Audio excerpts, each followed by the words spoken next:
Well, we're continuing our study from the book of Ecclesiastes. The last time we were finishing up chapter 3 and went into chapter 4. Now, chapter 3 was largely concerned with the times. There's a time for all things. And it spoke of God's control of the times. And Solomon talked a good bit about that. But toward the end, or at least at the beginning of chapter 4, which went along with that unit, part of the times meant were not good. He talked about oppression and the tears of the oppressed, and their tears were not relieved. And once again, this is one of those cold and hard observations of life that Solomon gives us in this book. We may not like it, but it is the truth about life. There's a lot of oppression. Throughout history, there's been much oppression. And most of the people never found any relief from that oppression. And even today, there's oppression. And yet, sometimes people don't find relief from it, and it's a difficult thing about life. But once again, it goes into the times that are controlled by God. Now, as we come to this 4th chapter, beginning with the 4th verse, Solomon is going to talk about having balance in life and the need for balance in life. Now, he's talked about these things before, but he's going to look at it from a little bit different perspective about the two ends, the two extremes of things, and then finding the place in the middle in which it is the best place to be. So we look at verse 4, he says, "Then I saw that all toil and skill in work come from a man's envy of his neighbor." So that's an interesting statement, and it's a very big statement that all toil and all skill is motivated by someone trying to get ahead of their neighbor. Now, I think even Solomon would say the statement is a little bit hyperbolic. There's a little bit of hyperbole going on because certainly there are exceptions to the rule. But the point Solomon is making is I'm looking out there and this is what I see in just about everybody. That their hard work and even the skills that they obtain are motivated by just being better than someone else. In other words, they're for the wrong reason. And they work hard and they're skillful, but they were doing it to just from the envy of their neighbor to be better than their neighbor. Well, we have to acknowledge that that is true oftentimes. People want to get ahead of their neighbor. They want to have a bigger house. They want to have greater accomplishments. That motivates a lot of people. Sometimes it motivates us. But he says, that's really not a good way to live. But then he's going to talk about the other extreme. And this is in verse 5. "The fool folds his hands and eats his own flesh." Now that's an interesting statement. What does he mean by it? Well, in Proverbs, if you've read Proverbs, and here in Ecclesiastes, Solomon uses the term of folding the hands to depict laziness and the indolence, the unwillingness to work. So he says, on the other extreme, the man who won't work, he eats his own flesh. Now, he's not saying that he's a cannibal, but he means that he's not producing anything. He's not supporting himself. And ultimately, he will just consume himself. He'll have nothing left. So that's obviously not the way to go either. Solomon, throughout Proverbs, speaks of the lazy person, of how bad he is. He calls him the sluggard. Here, he calls him the fool. Now, the fool in the Bible doesn't mean someone who is stupid. It means someone who is not living in accordance with God's truth and does not live for the obedience of God's laws. So the fool is that person. He's out for himself, but he's also not working very hard. So that's obviously the other extreme that is not good.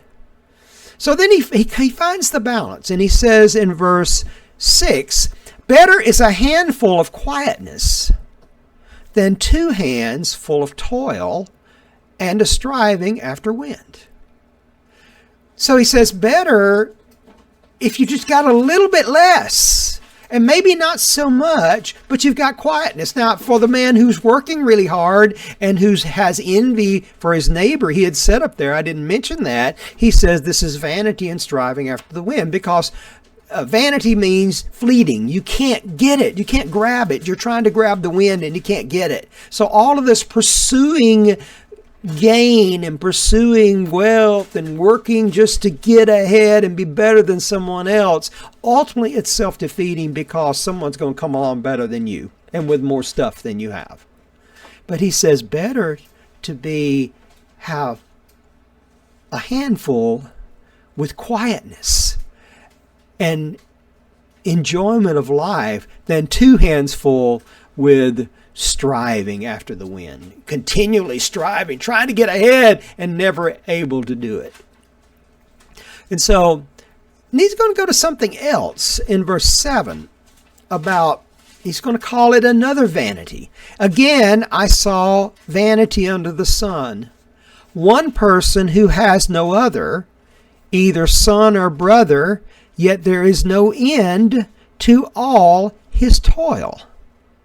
And his eyes are never satisfied with riches.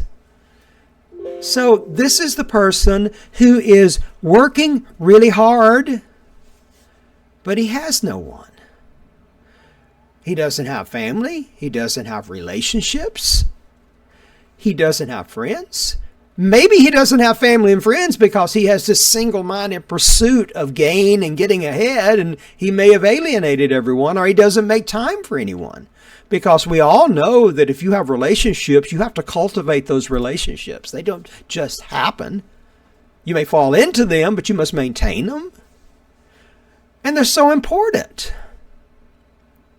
But the person, he said, this is the person who is so fixed upon getting ahead that he has no one. And he goes on to say this, that he is not reflective either. He doesn't reflect. He says, so that he never asks, for whom am I toiling and depriving myself of pleasure?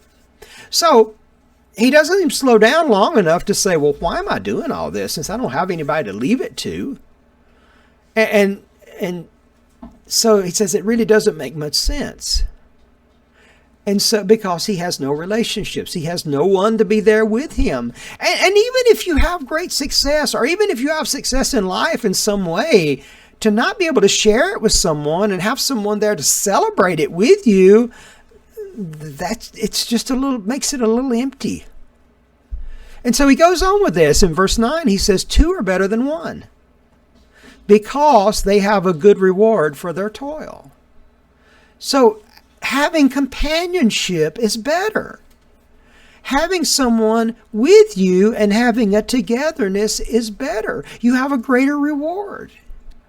Think if you're going at something in an endeavor and you do it with someone else, there's a camaraderie there.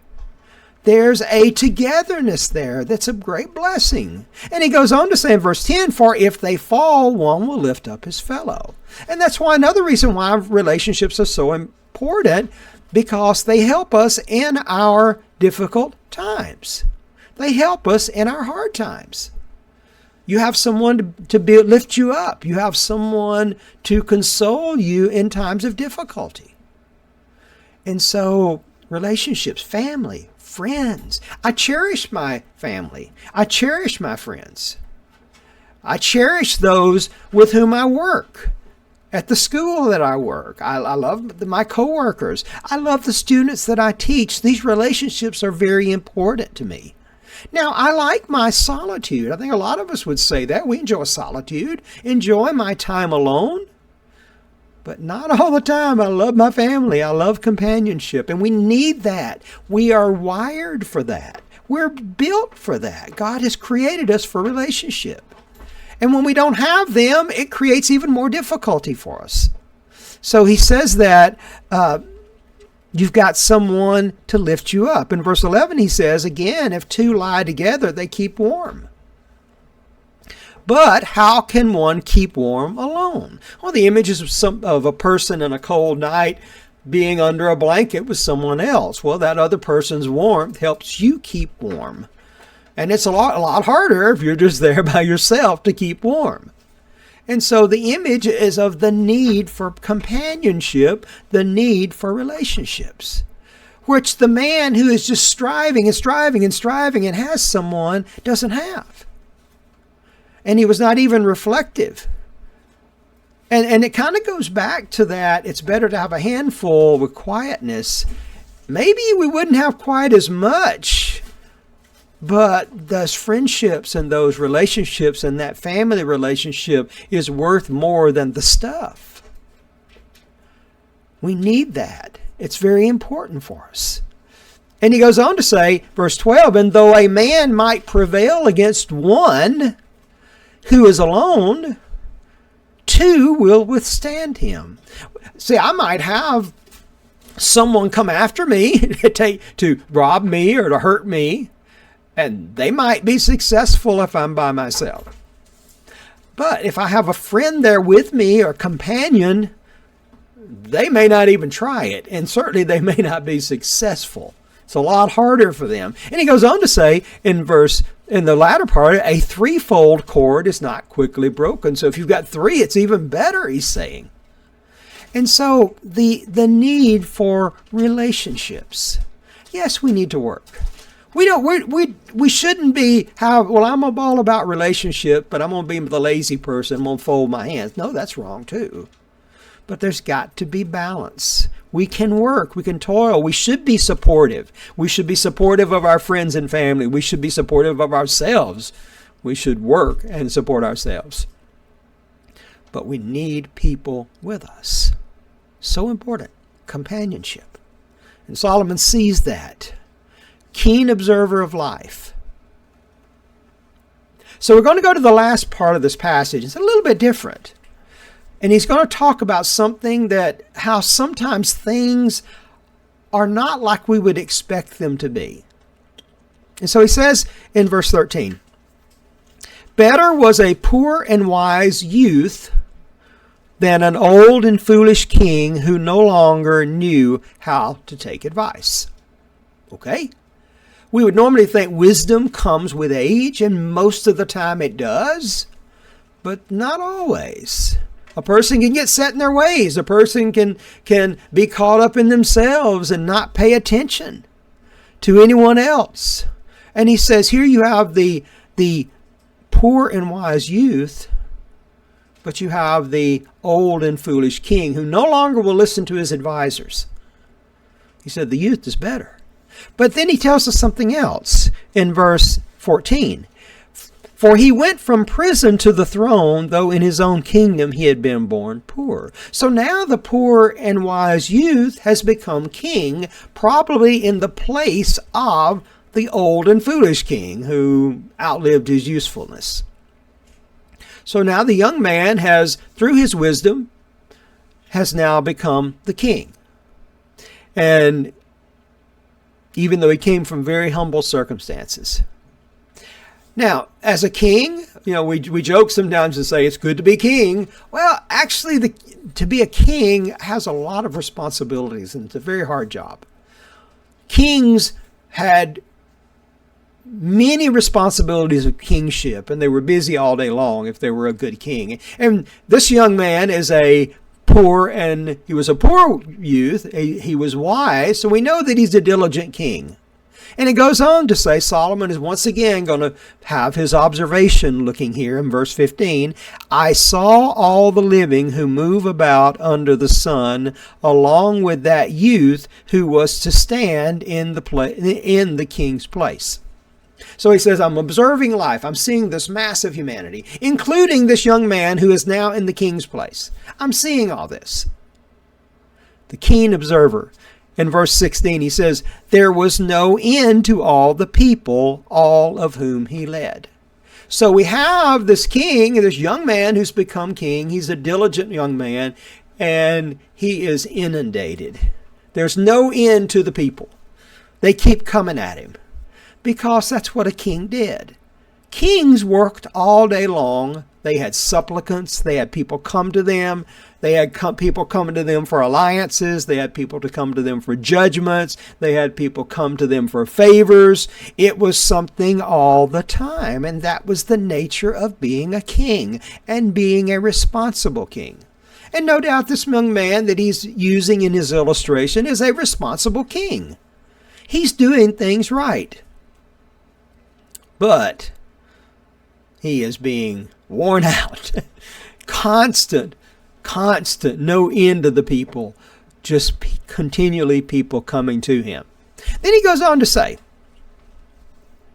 yet those who come later will not rejoice in him.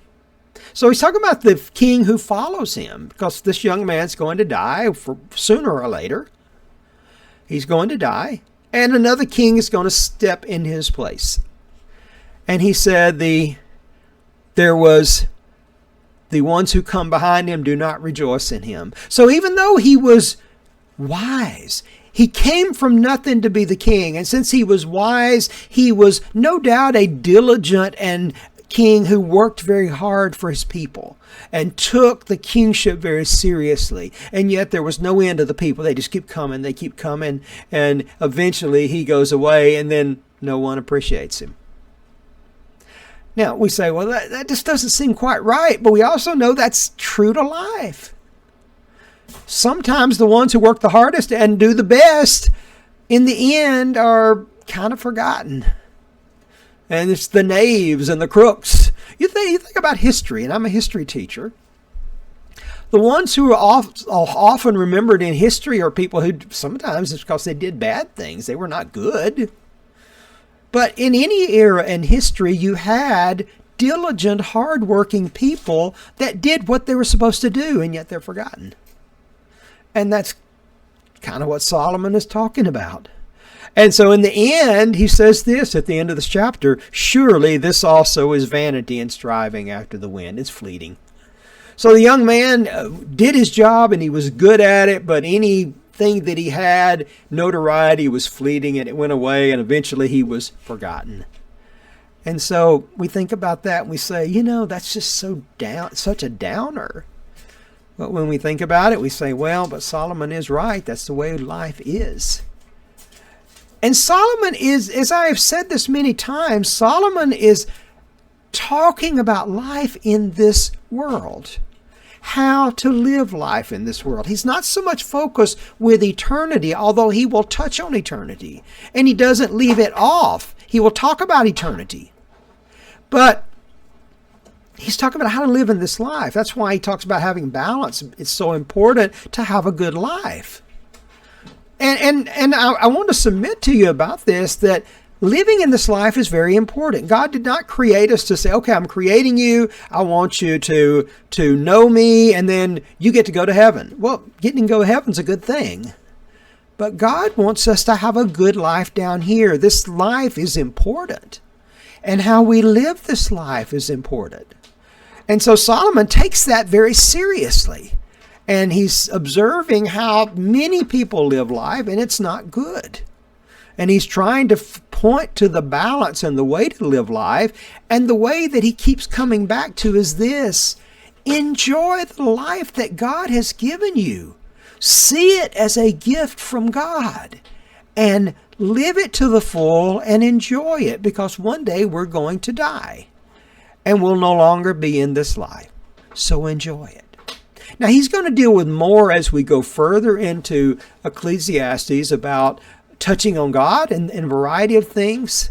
And so we'll go to that next. So thank you for joining me. I hope it was a help to you in some way. And God bless you until next time.